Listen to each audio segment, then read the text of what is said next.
6 दिन के बाद मेरी आवाज़ आई और आवाज़ में मैंने आनंदी माँ का नाम लिया, आनंदी माँ जी कहा, और मतलब उसके बाद मेरी इम्प्रूवमेंट होनी शुरू हो गई थी। उसके बाद सुरेश भाई जी काफ़ी मेहनत करते हैं, बहुत रात को 1 बजे आते थे और मुझे चेक करते थे। मतलब मेरे घर वाले मतलब काफ़ी इम्प्रेस थे देख करके कि ये काफ़ी लगे रहते हैं सारा दिन, सारी इतनी मेहनत करते हैं। इन्होंने मेरे ऊपर बहुत मेहनत की। मेरा नाम योगेश कुमार, मैं करनाल हरियाणा से हूँ और मैं यहाँ पे मतलब सन 1 अगस्त 2019 की बात है, जब मुझे मतलब पहली बार जब मुझे अनकॉन्शियस हो गई थी बॉडी, पूरी तरह से बेहोश हो गया था मैं, चक्कर आ गए थे मुझे।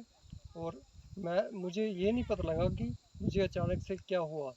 तभी पड़ोस से एक भाई जी मुझे वहाँ पे करनाल हॉस्पिटल में मुझे लेकर गए, जहाँ पे डॉक्टर्स ने मेरे को चेक किया और मुझे एस्पिरिन की एक गोली दे करके भेज दिया।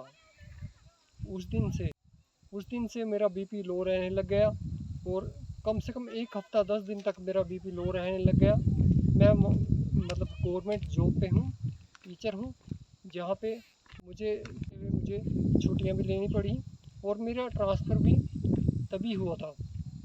ट्रांसफ़र काफ़ी दूर हो गया था, कम से कम 80 किलोमीटर दूर था उस टाइम।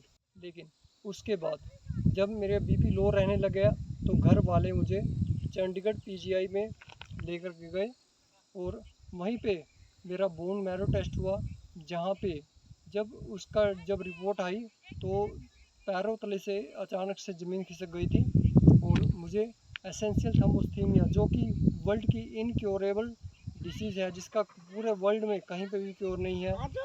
और मुझे एक दवाई दे करके मुझे ये कहा गया कि ये दवाई लाइफ टाइम चलेगी और जब तक आपकी लाइफ है, ज़िंदगी है, तब तक ये आपको लेनी पड़ेगी। वो दवाई काफ़ी साइड इफ़ेक्ट करने लग गई थी, मेरे बाल झड़ने लग गए थे और मुझे काफ़ी ज़्यादा साइड इफ़ेक्ट होने शुरू हो गए थे।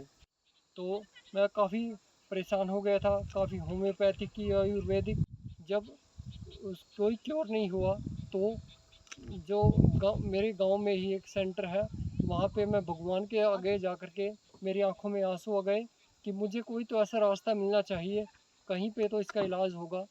तो अचानक से मैं यूट्यूब देख रहा था तो गुरुजी श्री बीवी चौहान जी की वीडियो आई, जहाँ पे उन्होंने बताया कि रोग तो एक बाय प्रोडक्ट है और इसका इलाज कहीं मतलब एनडीएस में हो सकता है।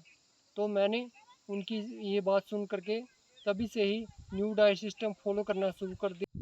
तो नवंबर 2021 से मैं गॉड मेड फूड पे आ गया था। तभी मैंने मार्च में मैंने अंगूर फास्टिंग की थी 1 महीने की, अभाव होने की वजह से मैं मार्च 2022 में मैंने ग्रेप्स फास्टिंग की थी। लेकिन मैं पूरी तरह से जानकारी नहीं होने के कारण कि मैंने अनीमा नहीं किया, जिसकी वजह से 30 मार्च 2022 को शाम को जब मैं अपनी ड्यूटी से घर वापस आ रहा था, तभी मुझे अचानक से, उस दिन मैं निर्जला उपवास पे था, लेकिन वही बात है अनीमा नहीं किया था, जिसकी वजह से मुझे आते ही मैं बेहोश हो गया था। और मतलब जब मुझे थोड़ा सा होश आया था तो मैं देखा था कि मेरी गाड़ी पेट्रोल पंप के पास थी और मेरी गाड़ी के अंदर ब्लूटूथ था, जहाँ पे मेरा हाथ लगा और मैंने फ़ोन किया और फ़ोन मेरे सिस्टर और मेरे जीजा जी ने फ़ोन उठाया और वो वहाँ पे आ गए। उन्होंने मुझे नज़दीक में हॉस्पिटल था, वहाँ पे एडमिट कराया। 31 मार्च को मुझे मेरा एमआरआई हुआ, जिसमें मुझे कम से कम 8 ब्रेन के अंदर 8 नसें ब्लॉकेज थी। और मुझे मेरे घर वाले मुझे मतलब मेरे घर वालों ने नरही पांड्या सर को फ़ोन किया सुबह। नरही पांड्या सर ने सुबह गुरुजी का नंबर दिया और गुरुजी पे फ़ोन जैसे किया तो सुबह के मतलब 4 साढ़े 4 बजे का टाइम था, तो गुरुजी ने उस टाइम भी फ़ोन उठा लिया और गुरुजी ने कहा कि इसको अभी आप दिव्यासी आश्रम हिमाचल प्रदेश ले जाओ। वहाँ से मैं दिव्यासी आश्रम हिमाचल प्रदेश में मेरे घर वाले मुझे लेकर के आए। और रास्ते में ही सोच रहे थे कि पता नहीं क्या कहेंगे, क्या इनको एडमिट करेंगे या नहीं करेंगे। लेकिन जैसे उन्होंने मुझे यहाँ पे ले आए तो यहाँ पे सुरेश भाई जी, आनंदी माँ जी यहाँ पर थे। और सुरेश भाई जी ने मुझे चेक किया और सुरेश भाई जी ने कहा कि इनको ऊपर ले जाओ, मुझे ऊपर ले जाओ, मतलब आश्रम में ऊपर छत थी उस पे, वहाँ पे ले जाओ। लेकिन तभी घर वालों को थोड़ी राहत मिली और उन्होंने सोचा कि जब भाई जी ने कह दिया है तो मतलब इसमें इसका अच्छा रिज़ल्ट इसका मिलेगा। जैसे मैं यहाँ पे आश्रम में आया तो सुरेश भाई जी ने मुझे लेकर के ऊपर गए और उन्होंने कम से कम इन्होंने अच्छी तरह से मुझे गाइडेंस की दी। और जिसकी वजह से इन्होंने शुरुआत में कम से कम 5 दिन निर्जला उपवास करने के लिए कहा, तो मैंने किए। और इन्होंने जो कुर्सी है, कुर्सी के नीचे का जो हिस्सा है उसको काट करके इन्होंने, मतलब मेरी हालत ऐसी थी कि मेरे साथ प्राण चल रहे थे, बॉडी को कोई हिस्सा काम ही नहीं कर रहा था। उस सिचुएशन में सुरेश भाई जी ने मेरा एनीमा, मतलब चेयर है, चेयर के नीचे का हिस्सा काट करके मेरा एनीमा कराया। और मुझे वहाँ पर के मतलब लगातार कई दिनों तक रज़ाहार पे मैं रहा।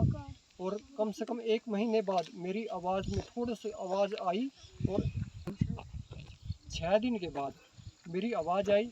और आवाज़ में मैंने आनंदी माँ का नाम लिया, आनंदी माँ जी कहा। और मतलब उसके बाद मेरी इम्प्रूवमेंट होनी शुरू हो गई थी।